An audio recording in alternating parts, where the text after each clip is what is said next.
Hey everyone, this is FixReef, and today we have this Radion G4 Pro in for repair. It came in with the only description that it's water damaged around USB port. The USB port is right here. You can see that it's corroded fairly significantly, at least on the surface. Because it's a water damage and because of the visible corrosion even from the outside, I am not plugging it in quite yet. Let's just open it up, see what's on the inside.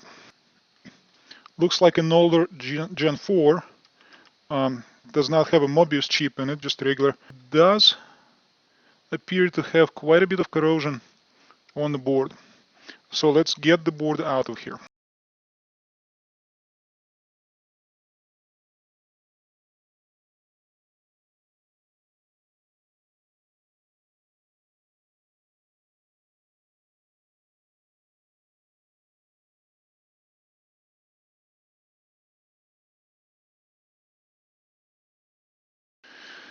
Quite a bit of dust.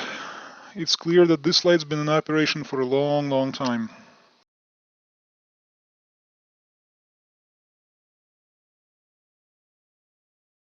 Okay, the board is finally out. Yeah, this area is corroded. There is definitely some damage. Not just to the USB port, which will likely have to be replaced, but also to this area over here. And it's dangerously close to the controller. On the other side, there is some damage to the fan connector as well. Let's get under the microscope and take a closer look at this area. This is the area of concern.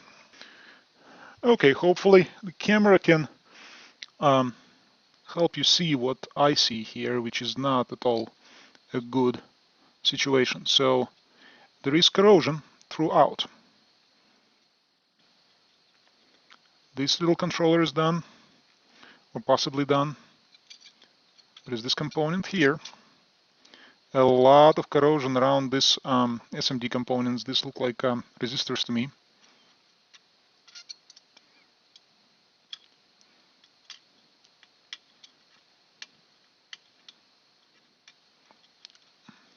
This capacitor over here is pretty much completely gone. I think that there's probably a component over on this as well. Maybe another diode or something similar. That's gone. I'll have to reference my other board that I have. And just overall, corroded vias, more corrosion. The controller doesn't look too bad. There is some corrosion here, but it didn't corrode the controller as much, so that's good news. The USB is, of course, a toast for the most part, but otherwise it doesn't look too bad. And over on the other side, the usual suspects, the fan connector.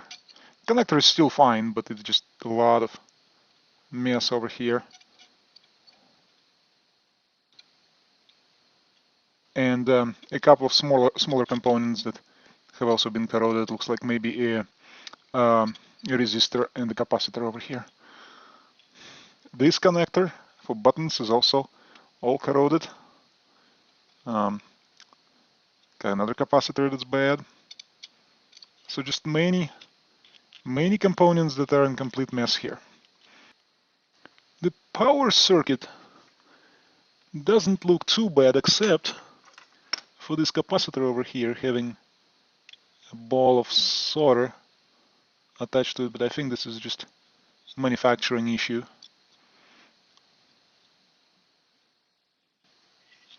And looking at the rest of the board, it seems to be just fine. MOSFETs seem to be, at least on the surface, seem to be fine. The rest of it I think is fine. And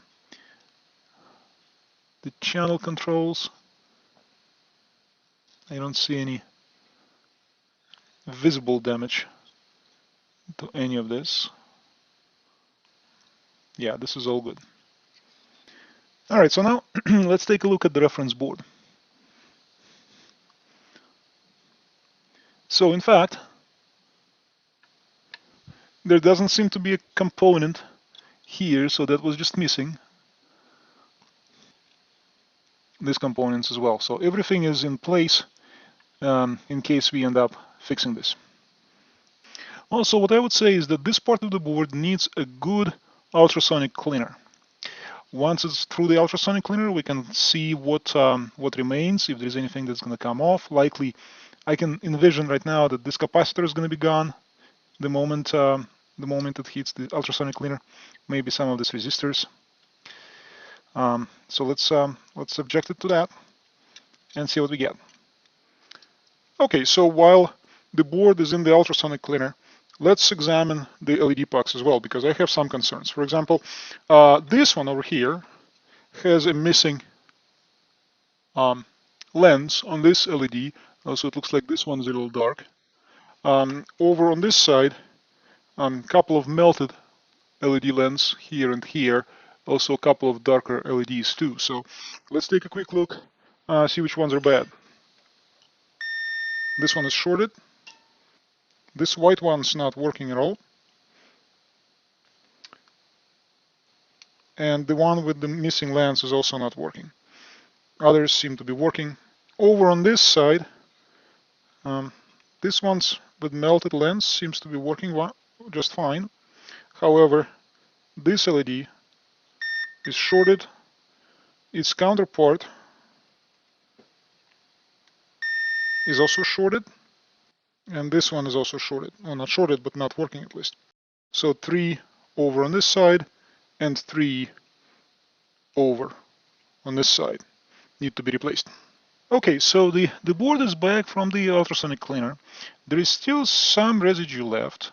I just knocked off a resistor over on this end, so we'll need to fix that. And just in general, this 4 or 5 components I don't have much trust in, so I'm gonna make sure that they all seat well, because this one came off so easily. Let's reflow everything here. We'll start with this. Actually, I see some solder under all of this, so maybe not entirely lost cause. Yeah, look at this. There is a little bit of pad left on there. Good. If that is the case, I'm going to try to salvage this. And it looks like we got the other pad. Definitely clean and shiny. All right, let's see if we can put the resistor back in place there. All right, let's take a resistor from off of the donor board.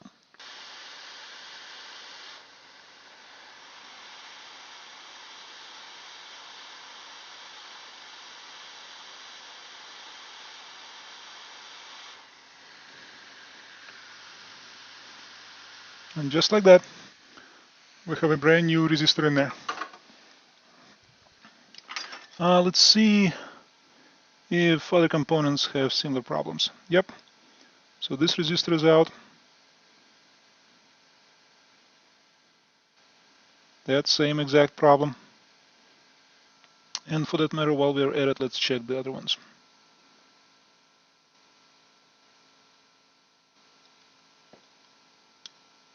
Capacitor is out.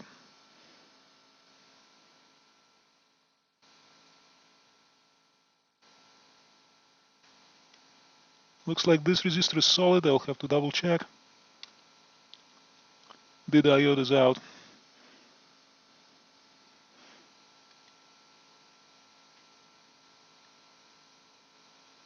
Okay, everything else seems good. So we need to get the diode, the capacitor, and the resistor in place.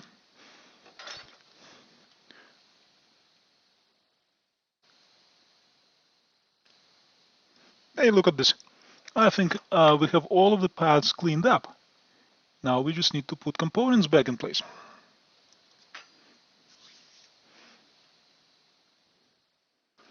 All right, let's go to the donor board and grab what we need. All right, let's grab the component. We'll start with, I guess, the diode.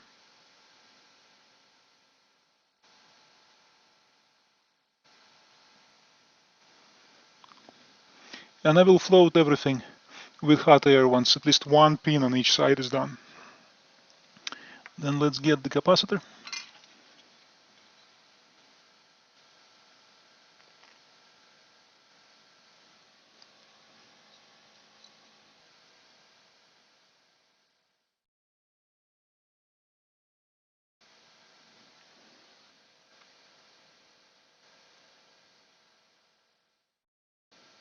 Okay, now that everything's in place, let's float everything with hot air.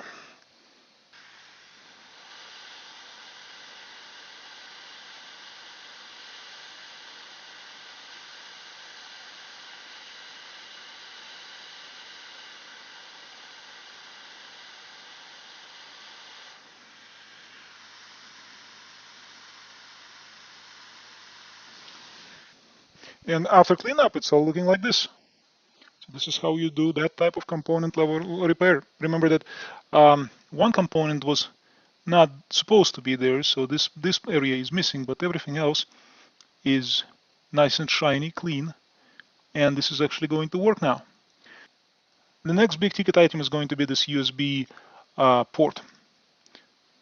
This looks really, really bad, so it needs to go. Let's add a little bit of flux everywhere and see if we can get it out with good hot air.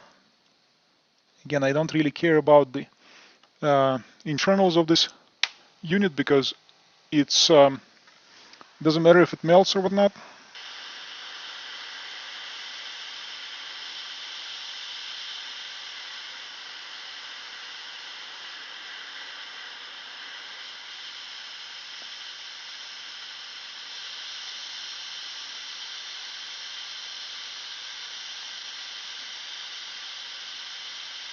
It's starting to move and lift off. From what I can tell, looks like the pads are nice and clean, so we should be able to just clean this up with some soldering wick.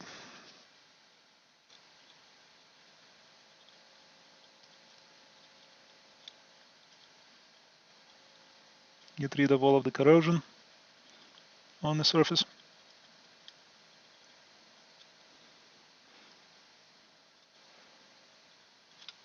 It's a little bit looks like got corroded off, but nothing critical I can tell.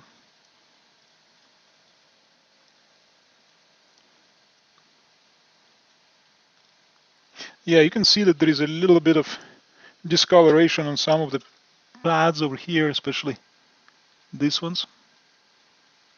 But that's all just surface corrosion.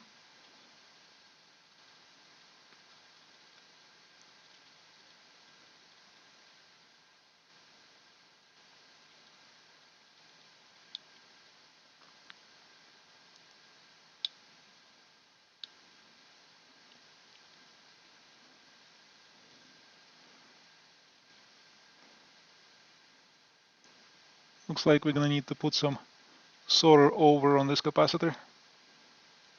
Alright, let's put the new connector in. It goes in easily, just like that. Before I put it completely in, I'm gonna warm it up from the other side so that those pads that are underneath the connector get soldered, but I am not applying heat directly to the connector because this one I actually care about and I don't want it melted. And now let's have it all soldered from all the sides remaining.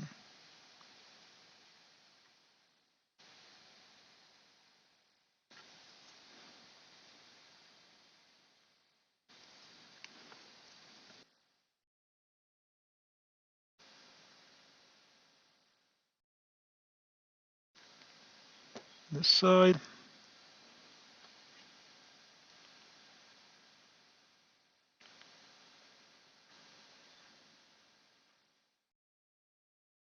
This side.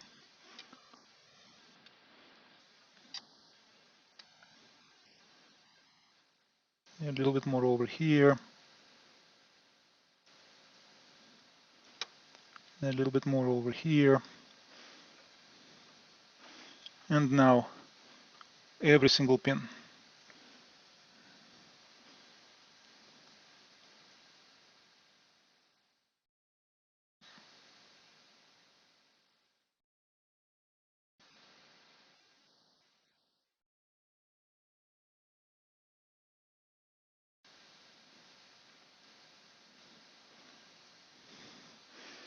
Doesn't look too bad. I think we got it. And that's how you install a USB connector without melting it.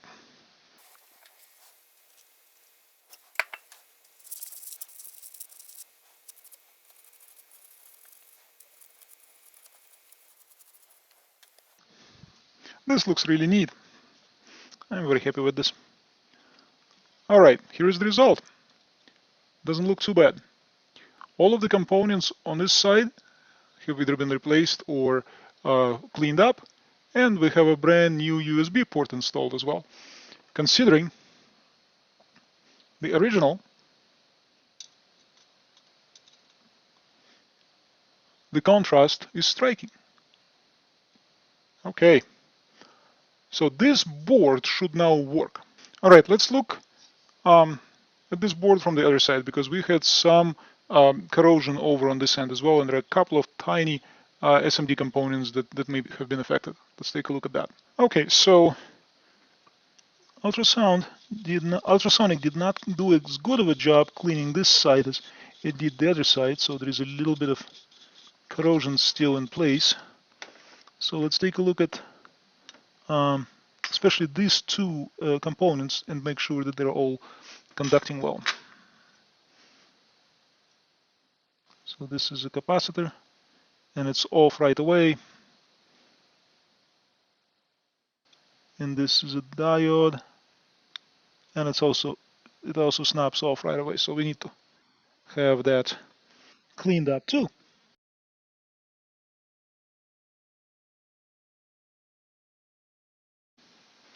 And finish it off with the hot air.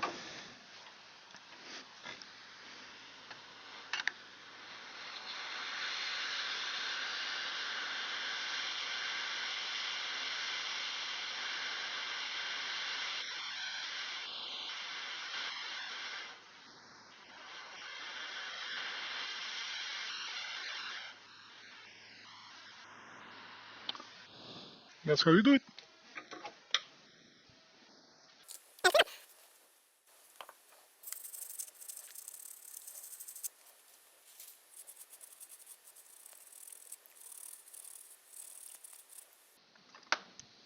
And this is it.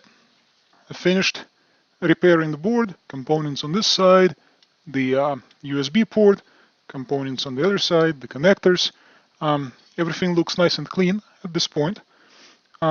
I also, off camera, replaced all of the bad LEDs that were on both of these pucks. Now it's time to see if all of that work resulted in us fixing the unit. Let's connect both pucks back in.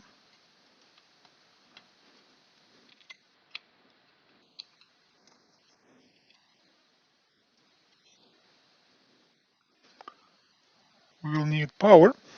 And just in this configuration with no heatsink or anything like that, we're going to just test it to see if it lights up, because I have not, ever since I got this light in for repair, I have not actually had a chance to power it up to see if any of this works, because I was too concerned that if I do power it up with the water damage, it's going to cause more damage to the board or to the LED modules.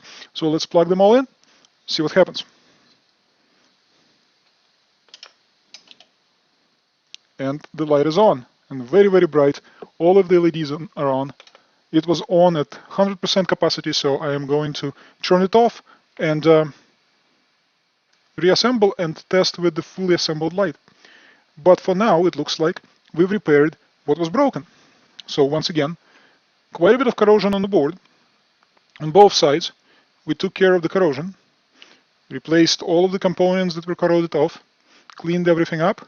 Now it looks like brand new, especially the USB port. Definitely needed it, given the condition of the original. But it also turned out that 5 or 6 LEDs on this box also required replacing. So I replaced all of those, and now the light works again. I'm going to reassemble, test, get everything ready for shipping. But this concludes this repair. If you enjoyed this video, please like and subscribe, and I will see you next time.